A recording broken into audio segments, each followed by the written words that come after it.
Olá, pessoal. Sejam todos muito bem-vindos à 8ª edição da reunião anual de iniciação científica da Universidade Federal Rural do Rio de Janeiro. Eu sou Isabelle da Costa Ângelo, professora no Departamento de Epidemiologia e Saúde Pública do Instituto de Veterinária aqui da instituição. E também sou uma das coordenadoras da grande área Ciências Agrárias, juntamente com os professores Murilo e Irene. Olá, eu sou Murilo Machado de Barros, professor do Departamento de Engenharia do Instituto de Tecnologia da Universidade Federal Rural do Rio de Janeiro e também um dos coordenadores da área de Ciências Agrárias. Olá, meu nome é Irene, também sou coordenadora da área de Ciências Agrárias, sou professora do Departamento de Microbiologia e Imunologia Veterinária do Instituto de Veterinária da Rural. Hoje, nós teremos a sessão de apresentações orais da grande área Ciências Agrárias. Cada sessão terá duração de 1 hora, com videopôsteres de 3 minutos cada. A lista de apresentação desses vídeos está disponível no site do evento e aqui também na descrição do vídeo. O autor, apresentador e seu orientador precisam estar presentes na sessão, na sua respectiva apresentação, porque os avaliadores presentes farão a avaliação pelo chat após a apresentação de cada vídeo pôster. O nome dos avaliadores que estarão conosco nessa sessão também está disponível na descrição do vídeo. Aproveitamos a oportunidade para agradecer a todos os avaliadores, tanto pela avaliação dos resumos e agora pela participação na avaliação dos vídeos pôsteres. Muito obrigado por sua contribuição. E dentre os presentes, quem quiser fazer perguntas para os autores, também fiquem à vontade para deixar as suas questões no chat, que com certeza eles irão responder. Outra informação importante: para os autores, é importante que vocês respondam às perguntas dos avaliadores. Lembrem-se que os melhores trabalhos serão premiados no final do evento, e um dos requisitos dessa avaliação é a participação de vocês aqui junto aos avaliadores. Ótimo evento a todos! Bom evento para todos, pessoal! Ótimo evento, pessoal!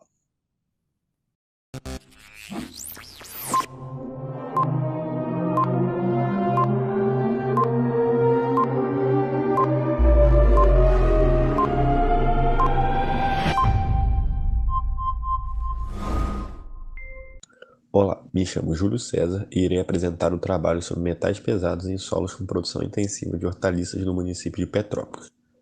O uso indiscriminado de agroquímicos associado ao manejo inadequado do solo é uma das principais fontes de contaminação por metais pesados em ambientes agrícolas.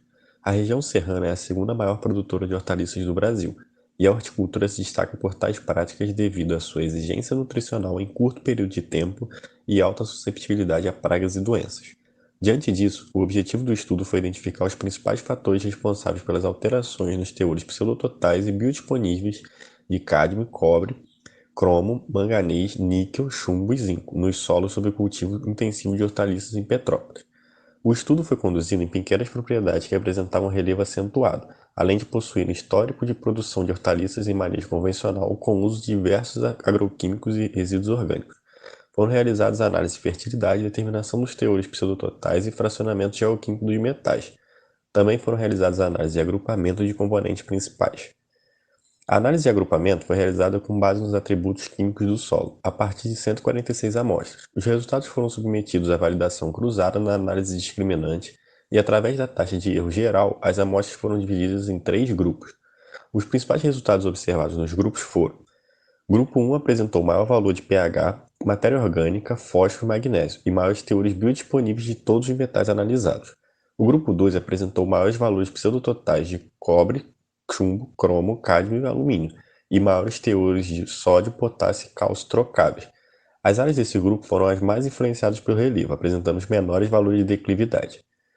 O grupo 3 se destacou por possuir baixos valores de pH, cálcio e magnésio trocáveis, menores teores de cobre, zinco, chumbo e cádmio, além de maiores valores de acidez potencial, maiores teores de ferro e intermediários de alumínio, que por sua vez indicam uma possível associação desses metais aos aluminosilicatos e aos óxidos, hidróxidos e oxidróxidos de ferro e alumínio.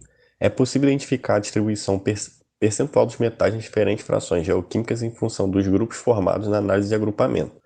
Os resultados apresentados mostram a importância da existência de suporte e assistência técnica aos produtores, assim como a recomendação de práticas de manejo com orientação durante a adubação, realizada através de estudos de análise de fertilidade, análise de solo e planta, pois o uso indiscriminado de fertilizantes no geral pode contribuir para o acúmulo total dos metais, assim como em formas biodisponíveis. Dessa forma, conclui-se que, de modo geral, as áreas apresentaram baixa contaminação pelos metais pesados, com exceção do cádmio. Também é possível destacar a influência do relevo na alteração dos teores dos metais. É importante salientar que o acúmulo e a biodisponibilidade dos metais pesados estão provavelmente relacionados ao uso indiscriminado de agroquímicos. Aqui estão as referências. Obrigado. Olá, meu nome é Edmilson e hoje irei apresentar teores totais e biodisponíveis de metais pesados em solos de referência da região serrana, no Rio de Janeiro. A região serrana é a principal produtora de hortaliças do estado. Entretanto, o uso indiscriminado de agroquímicos vem tornando essas áreas propensas à contaminação por metais pesados. Para a avaliação da contaminação de uma área, é necessário comparar os teores totais de metais pesados de um solo com aqueles obtidos em condições naturais. E para a avaliação do risco de contaminação, é necessário determinar a biodisponibilidade e a capacidade de imobilização desses elementos, a fim de determinar sua entrada na cadeia alimentar e contaminação dos corpos hídricos. O objetivo do estudo foi determinar os teores naturais, totais e biodisponíveis, de cádmio, cobalto, cromo, cobre, manganês, níquel, chumbo e zinco, em solos da região serrana, e relacionar com as características químicas e granulométricas. E para esse estudo, foram coletadas 62 amostras numa área de baixa interferência antrópica, numa profundidade de 0 a 20 centímetros. Essas amostras foram submetidas à análise de fertilidade, usando a metodologia da Embrapa. E para determinar os teores pseudototais de metais, foi utilizada a metodologia da OCEPA, através de digestão ácida assistida por microondas. Os teores biodisponíveis foram obtidos através da soma de frações F1 hidrossolúvel e F2 trocável, do procedimento de extração sequencial pelo método do BCR. Os extratos foram analisados através de um aparelho de espectrometria de absorção atômica. E os resultados dessas análises foram confrontados com características físico-químicas dos solos, através de análise de agrupamento, utilizando distância euclidiana e métodos de Ward para selecionar os grupos. Observou-se que nos grupos com maior teor total de metal, também eram observados maiores teores de biodisponibilidade, exceto para o chumbo. No grupo 1, foi observado maiores valores de biodisponibilidade para cádmio, cobalto, manganês, níquel, chumbo e zinco, menores quantidades de argila e matéria orgânica, menor CTC, menores teores de ferro e alumínio total, estão diretamente ligados ao fenômeno de absorção do solo. No grupo 2, foi evidenciado menor pH, que pode ter favorecido a solubilidade de cobre e cromo, maiores quantidades de matéria orgânica e argila contribuindo para a CTC do solo, maiores teores de chumbo, cobre e alumínio, e tem forte afinidade com matéria orgânica. Com esses resultados, concluímos que os teores naturais de metais não apresentam risco potencial para as áreas onde os solos foram coletados, sendo o material de origem a principal fonte desses metais no solo. A biodisponibilidade para a maioria dos metais apresentou relação inversa com os parâmetros ligados à absorção do solo.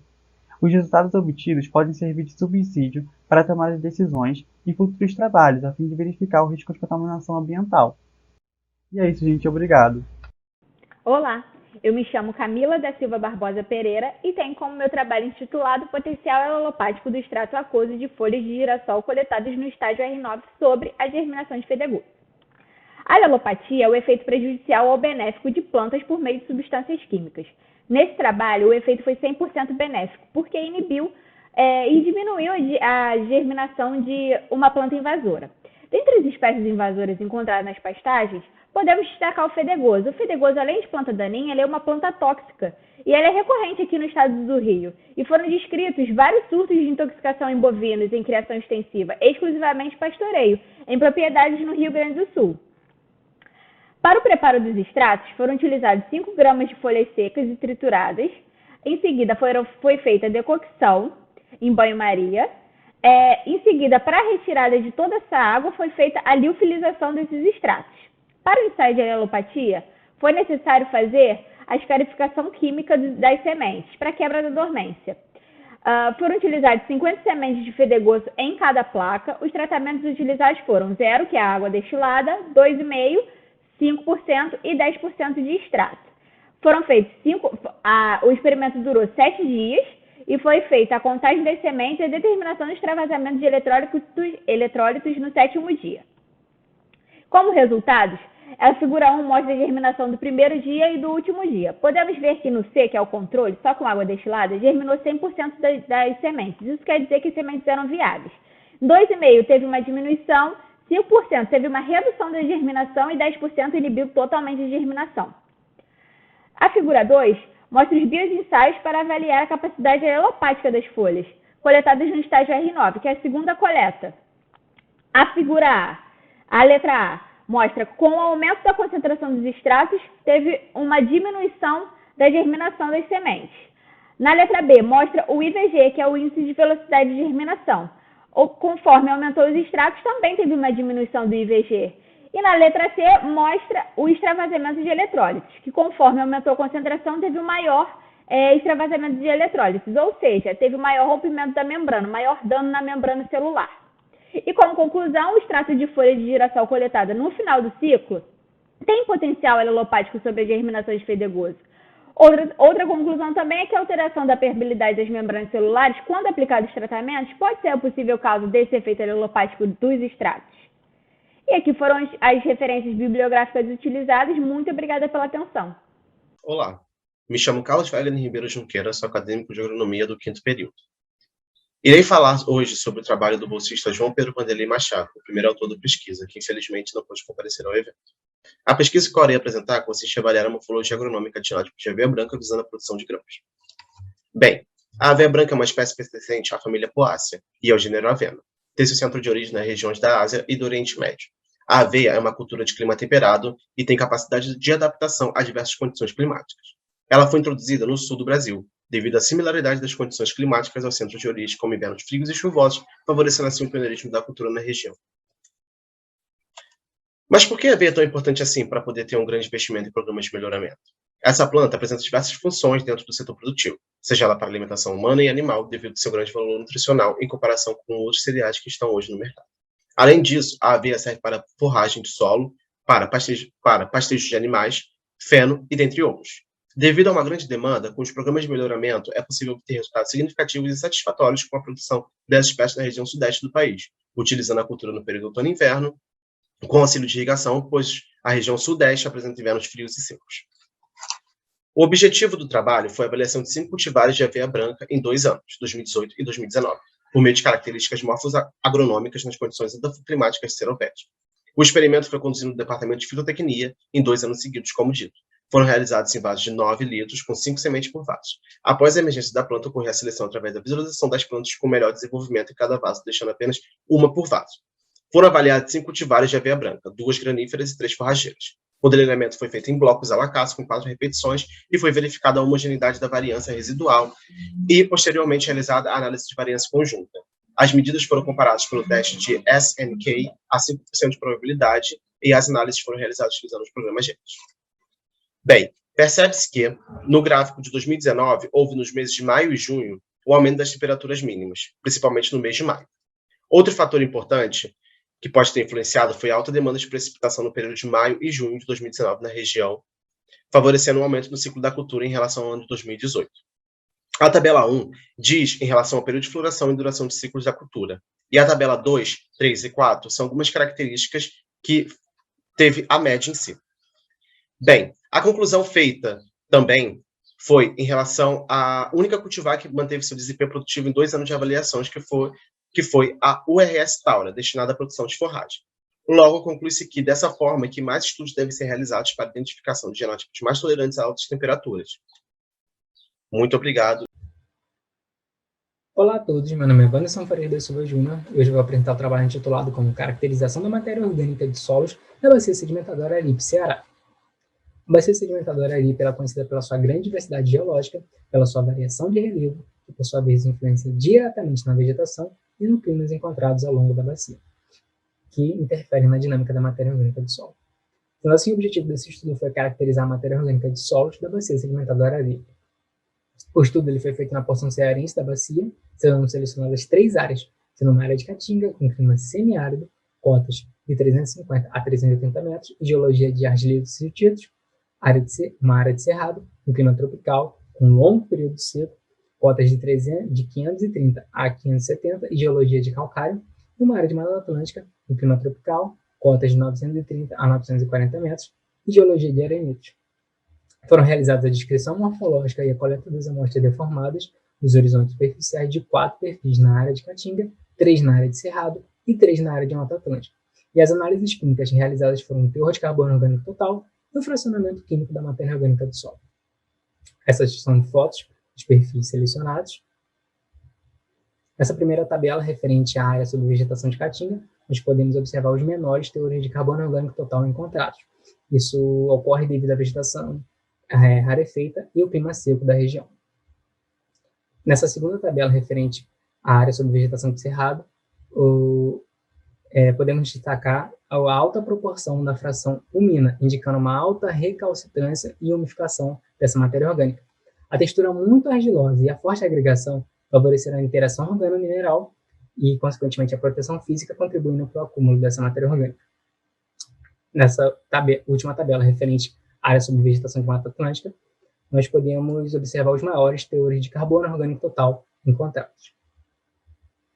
Como conclusões, temos que na área de Mata Atlântica, a condição de clima associada ao relevo favorece a subperenidade da vegetação, com maior adição de resíduos vegetais ao solo e aumento dos teores de carbono orgânico. E na área de cerrado, a textura muito argilosa e a forte agregação são os principais fatores de acumulação de carbono devido à maior interação organo-mineral e à proteção física. Essas são as referências bibliográficas utilizadas nesse estudo. Os agradecimentos à Universidade Federal Rural do Rio de Janeiro, ao Laboratório de Gênese e Classificação de Solo ao CNPq e a CAPES pelo fomento desse estudo. Bom dia, eu sou Laura Karine Cândido Diniz Cruz e vou falar sobre o efeito da cama de aviário no crescimento de rúcula e a ocorrência da hérnia das crucíferas. Bem, a hérnia das crucíferas é um dos principais problemas enfrentados nas lavouras de brassicas no mundo, e ela é ocasionada por um protozoário de solo chamado Plasmodiophyra brassicae, e ele tem como principal sintoma a formação de galhas, como vocês podem ver aqui nessas duas fotos. Essa primeira você tem uma rúcula sadia, e nessa segunda você tem uma rúcula que foi infectada, e ela tem essas galhas que vocês podem ver aqui, que tem uma redução no sistema radicular, e essa redução compromete a absorção de água e nutrientes pela planta. A cama de aviário é um dos compostos mais utilizados nas lavouras de brássicas, e o uso de compostos orgânicos vem sendo utilizado como uma estratégia de supressão de patógenos de solo. Por isso, o objetivo do trabalho foi avaliar o efeito da cama de aviário em diferentes tempos de compostagem sobre o crescimento de rúcula e na ocorrência da hérnia das crucíferas. Foram realizados 2 experimentos conforme a metodologia de Bering et al. 2017, Santos et al. 2018 e Lima 2019. E foi feita uma avaliação 30 dias após o transplantio, avaliando a massa fresca da parte aérea, a massa fresca da raiz sadia, a massa fresca da raiz com hérnia e a porcentagem de raízes com hérnia. Em ambos os ensaios pode-se observar que a cama de aviário, de modo geral, teve um efeito benéfico nas plantas de rúcula, sendo que se destaca os melhores resultados na cama de aviário fresca e na cama de aviário compostada em 60 dias, tanto para a massa fresca da parte aérea quanto para a massa fresca da raiz sadia. Em ambos os ensaios, a ocorrência da hérnia das crucíferas foi baixo, e os sintomas só apareceram no tratamento com a cama de aviário fresca. E os valores médios de massa fresca, de hérnia, foi de 0,290 gramas por planta. Além disso, a porcentagem das raízes com hérnia foi de 7,12% no primeiro ensaio e 1,37% no segundo ensaio. Bem, a partir do que já foi dito, pode-se concluir que a cultura da rúcula é responsiva à adubação com cama de aviário fresca e compostada por 60 dias, e também que a interação da cama de aviário sobre o Plasmodiophyra brassicae ainda necessita de mais estudos e novos experimentos. Aqui estão as referências utilizadas, os agradecimentos e obrigada. Olá, meu nome é Gisele Farias Ferreira, meu trabalho é sobre propriedades químicas do solo em função do manejo de palhada de cana-de-açúcar. O Brasil é um dos maiores produtores mundiais de cana-de-açúcar, então torna-se muito importante o estudo sobre os resíduos da cultura. A colheita mecanizada, junto com o manejo da palhada, contribuem para o aumento da fertilidade, aumento da quantidade de organismos no solo e também no controle da erosão. Um dos objetivos do trabalho foi quantificar indicadores químicos em diferentes sistemas de produção de colheita. Os materiais e métodos. A área de estudo foi realizada na usina Lasa, em Linhares. Os tratamentos consistiram em palha enleirada nas entrelinhas da cana, palha 100% sobre o solo, palha 50% sobre o solo, palha 25% sobre o solo e toda a palha de cana retirada da superfície do solo. A amostragem de fertilidade foi realizada em 6 profundidades diferentes e a análise estatística foi realizada com base na variância dos erros, normalidade de dados e teste F. Os valores de pH foram consideráveis nos tratamentos enleirado, tratamento sem e T100% em profundidade. Já os valores de alumínio foram mais expressivos na superfície nos tratamentos T100, T50 e T0%. Já o fósforo, ele se destacou mais nos tratamentos enleirado, tratamento 100% e tratamento 25%. Já os valores de K obtiveram melhores resultados no tratamento 0 enleirado. No tratamento 0, talvez seja por causa da vinhaça na adubação, onde o tratamento 0 proporcionará uma melhor infiltração do adubo na superfície do solo. O cálcio e magnésio destacaram-se mais superficialmente nos tratamentos T25 e T50. Já a acidez potencial se destacou mais nos tratamentos T0, T100 e enleirado. A partir disso, percebe-se que esses valores foram mais elevados quando correspondem aos tratamentos que apresentam maiores teores de alumínio trocável, como foi visto no gráfico anterior.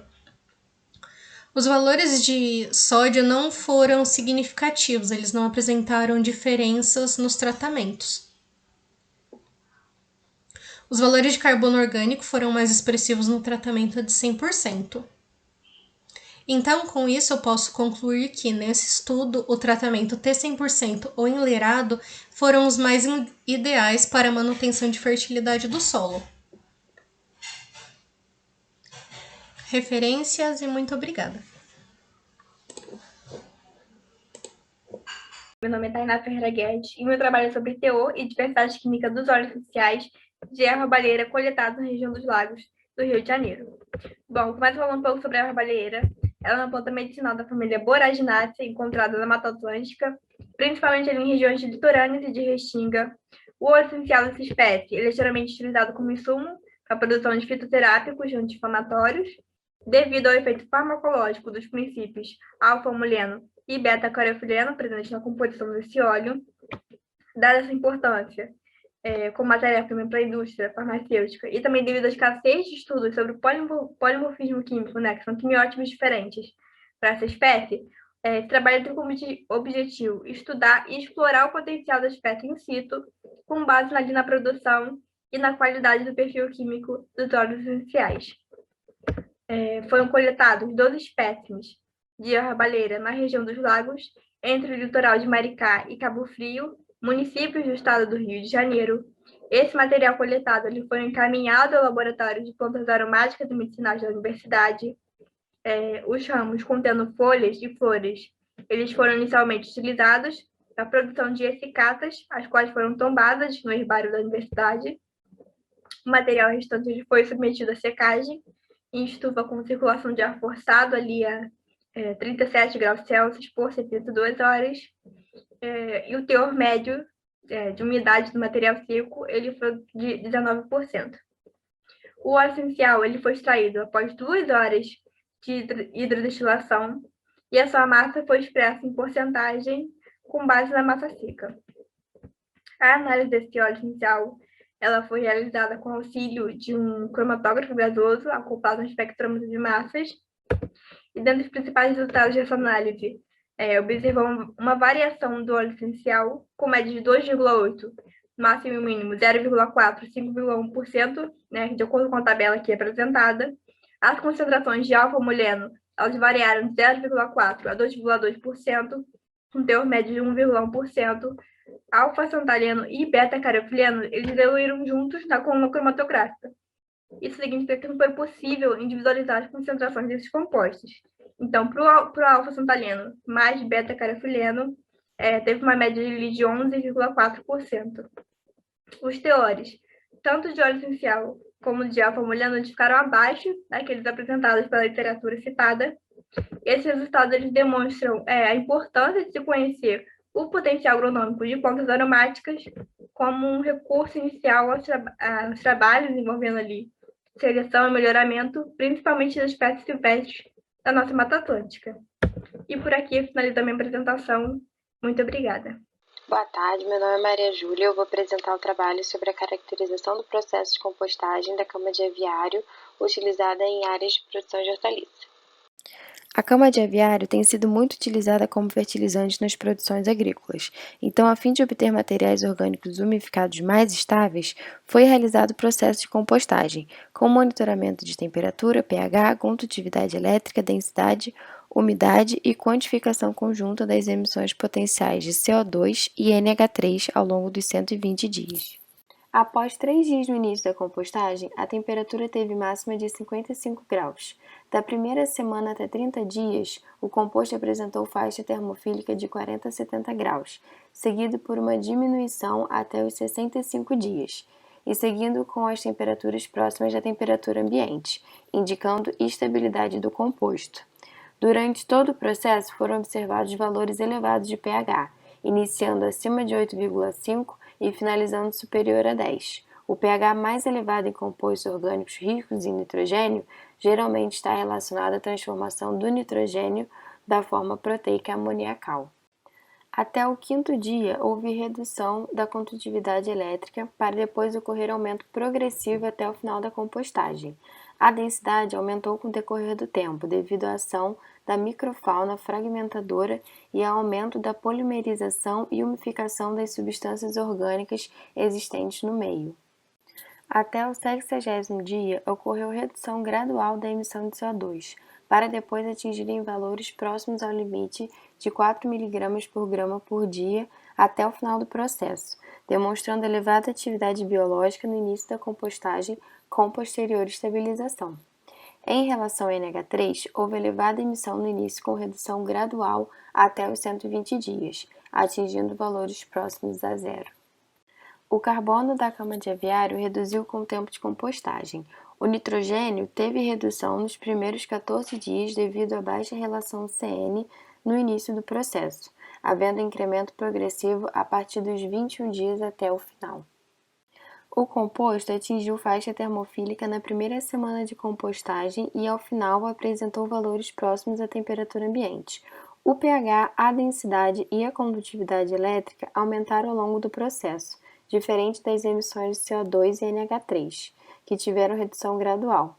A compostagem contribuiu para a redução do teor de carbono e o aumento do teor de oxigênio na estrutura da cama de frango, além do incremento no teor de nitrogênio, reduzindo a relação CN nesse período.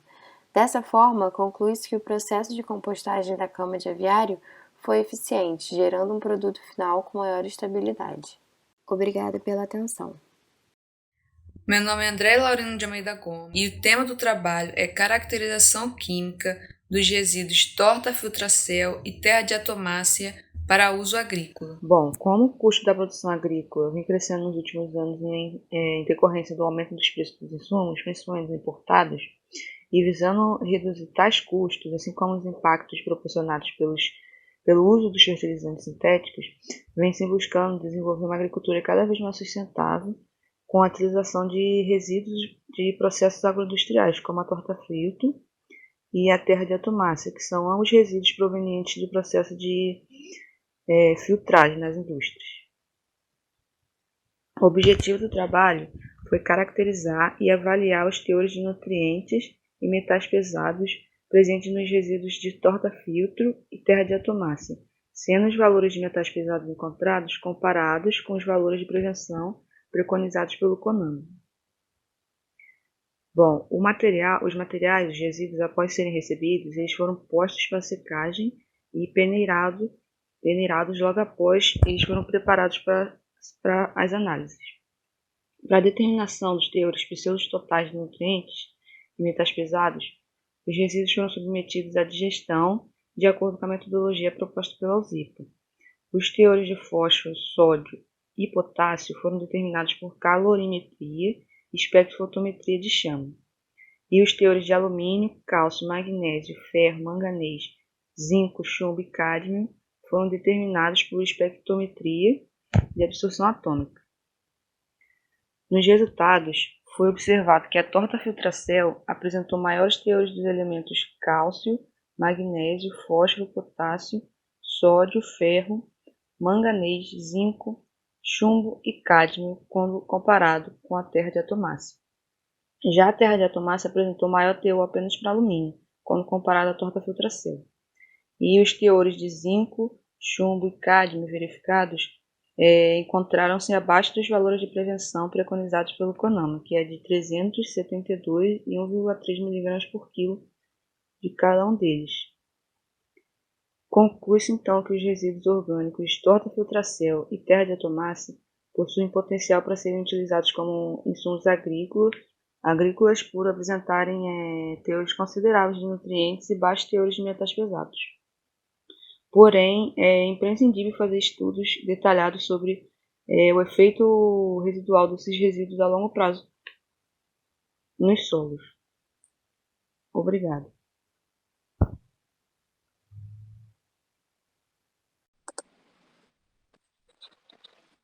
Bom dia a todos, meu nome é Vivian e eu vou apresentar para vocês meu trabalho de iniciação científica intitulado Análise do cariótipo em Vinca rosea, Catarantos roseus. A espécie é pertencente à família Pucinaceae e é popularmente conhecida como vinca, Maria Sem Vergonha ou Boa Noite. Ela é fonte de importantes alcaloides como a vincristina e a vimblastina, utilizados respectivamente no tratamento convencional de leucemia e de linfomas. A necessidade de se implementar um programa de melhoramento justifica-se pela espécie apresentar baixas concentrações desses alcaloides de importância medicinal, a fim de aumentar suas concentrações em genótipos superiores. Um dos primeiros passos é conhecer o nível de ploidia através da análise de seus cromossomos, principalmente quando são programados cruzamentos. Com isso, o objetivo geral do trabalho foi analisar o cariótipo de genótipos pertencentes à coleção de germoplasma de vinca. Como objetivos específicos foram propostos a realização da contagem do número de cromossomos a partir de células em meiose, classificar os cromossomos quanto à posição do centrômero, confeccionar um cariograma e um ideograma da espécie e conhecer o nível de ploidia na espécie considerando genótipos contrastantes quanto ao tamanho de folhas. O experimento foi conduzido no Laboratório de Citogenética e Biologia Molecular de Plantas, onde foram coletados botões florais que tiveram as suas anteras fixadas em solução Carnot 3:1 e foram lavadas e digeridas em solução enzimática contendo celulase e pectinase, ambas na concentração de 2% durante 3 horas e meia. Os tubos contendo as soluções foram centrifugados para a retirada da solução enzimática e os protoplastos obtidos foram ressuspendidos em fixador Carnot e foram analisados em microscópio óptico. Para a análise dos cromossomos foram selecionadas metáfases e, a partir das imagens capturadas, os cromossomos foram contados, mensurados e classificados conforme a posição do centrômero. Bom, com base na contagem do número de cromossomos de células em meiose e nível de ploidia, os resultados obtidos, eles indicaram que os genótipos analisados são diploides e apresentaram um número de cromossomos com 2N igual a 2X igual a 16 cromossomos. E esses resultados, eles corroboram com bibliografias anteriores. Com base nas estimativas da razão entre braços e do índice centromérico, os cromossomos foram classificados em metacêntricos e submetacêntricos, e considerando todos os pares cromossômicos, a análise da comparação de médias mostrou que não houve diferença estatística significativa entre as médias em relação ao comprimento total e ao índice centromérico do mesmo par cromossômico. Isso indica, então, que houve uma boa precisão na mensuração desses cromossomos. Para representar, então, o cariótipo da espécie, os cromossomos foram organizados em um cariograma e um ideograma, evidenciando o nível de ploidia da espécie e a classificação quanto à posição do centrômero. Aqui está representado o ideograma da espécie para o mesmo genótipo.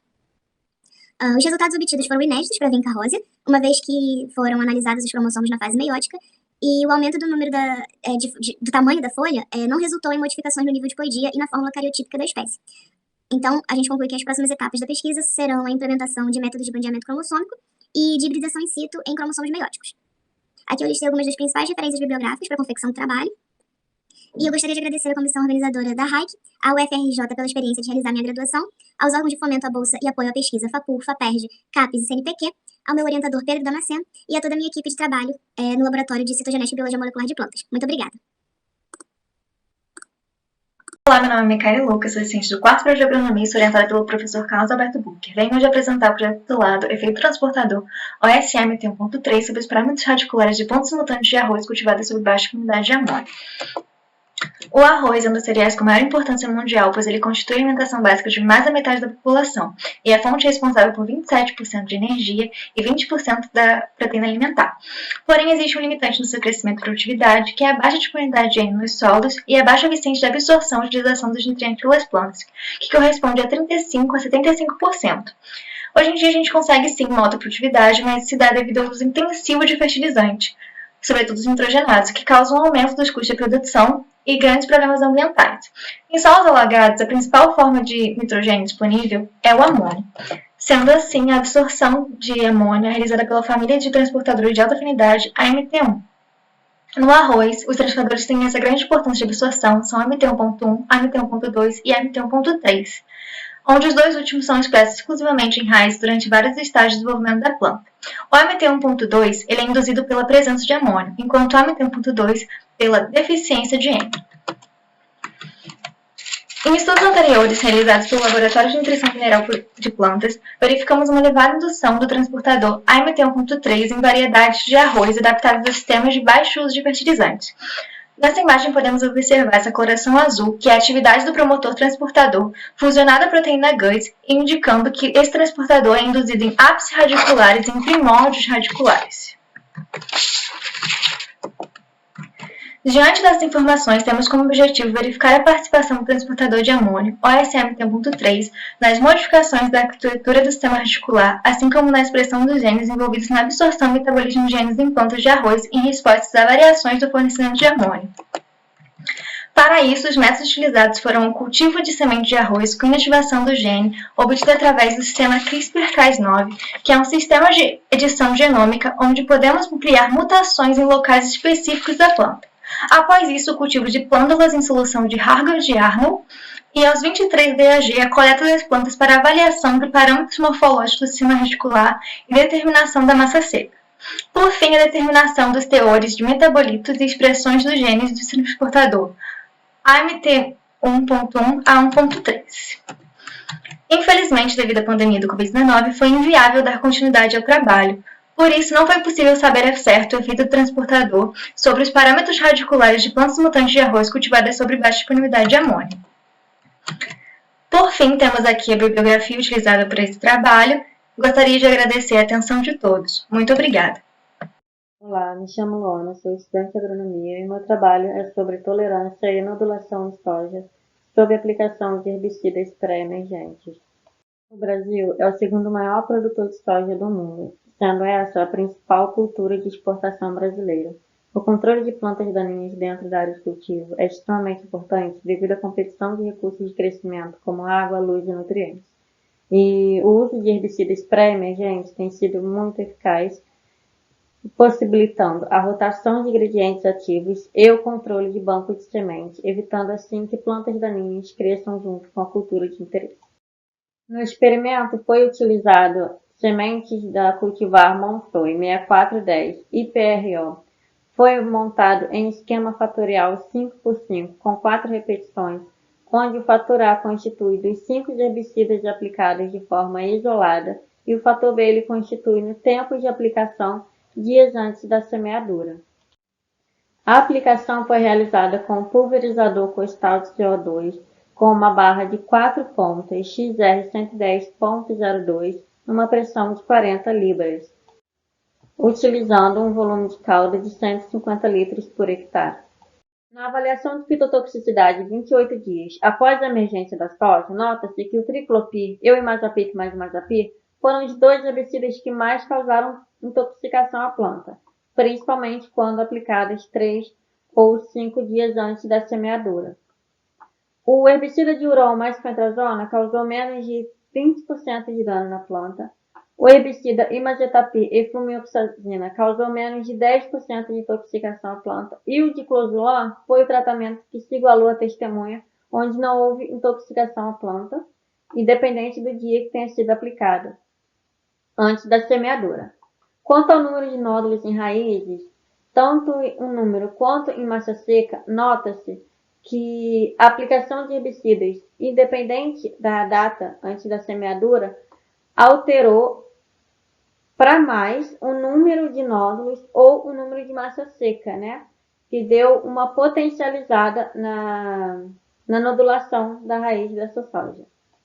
Conclui-se com este trabalho que a soja apresenta uma tolerância diferencial aos herbicidas testados e a época de aplicação desses herbicidas antes da semeadura é um fator extremamente importante a se observar para a utilização desses herbicidas, com exceção ao diclosulan, que não causou fitotoxicidade à planta em nenhum dos tempos de aplicação antes da semeadura. Agradeço ao CNPq pela bolsa, à Rural pela estrutura e ao PDPA pela oportunidade e pelo apoio na condução desse experimento. Meu nome é Hugo, eu sou estudante de agronomia e o título do nosso projeto é o Estudo do Metabolismo e Eficiência de Uso de Nitrogênio em Mutantes de Arroz para o gene OS-NPF 6.5. O arroz ele se destaca por ser um dos cereais mais consumidos do mundo e em países em desenvolvimento eles possuem um maior destaque por ele ter um valor nutritivo alto e ser relativamente barato.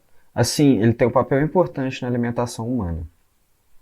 O nutriente que mais favorece o desenvolvimento da planta é o nitrogênio, porém é preocupante por as plantas apresentarem uma baixa eficiência na absorção. As formas de nitrogênio encontradas no solo são em amônio e nitrato, sendo em nitrato a mais encontrada nos solos aerados. As plantas elas absorvem o nitrato através de transportadores, e eles são divididos em 2 grandes famílias. A de baixa afinidade, NRT1, agora chamada de NPF, e uma de alta afinidade, NRT2. Os transportadores NRT2 eles absorvem o nitrato quando o nitrato está em pequenas concentrações no solo e o NRT1 em altas concentrações. A nossa pesquisa ela foca no NPF 6.5, que era chamado de NRT 1.3, por ter sido observado uma resposta positiva do gene transportador em variedades de arroz, sob baixa disponibilidade de nitrato. O objetivo da nossa pesquisa é esclarecer o papel do transportador NPF 6.5 para o crescimento, a produção e a eficiência no uso de nitrogênio. Assim, as sementes utilizadas foram as de arroz mutantes por inativação do gene NPF 6.5, do Laboratório de Nutrição Mineral de Plantas da UFRJ. Os materiais e métodos são gerar as linhagens do arroz mutante com a inativação do gene NPF 6.5, usando a tecnologia CRISPR-Cas9, que é uma ferramenta de edição gênica. O cultivo em vasos de 3 litros e a adubação seguindo o Manual de Adubação e Calagem do Rio de Janeiro, exceto o nitrogênio, que será dividido em 2 aplicações. Os dados da produção de massa seca, a produção de grãos e os teores de nitrogênio na massa seca serão utilizados para determinar os índices da eficiência do uso de nitrogênio nas linhagens. E nossos resultados não foram positivos. Com a nova pandemia, com o atual cenário do coronavírus, não conseguimos terminar a nossa pesquisa e assim não conseguindo analisar a eficiência do uso de nitrogênio e esclarecer o papel do nosso transportador, NPF 6.5.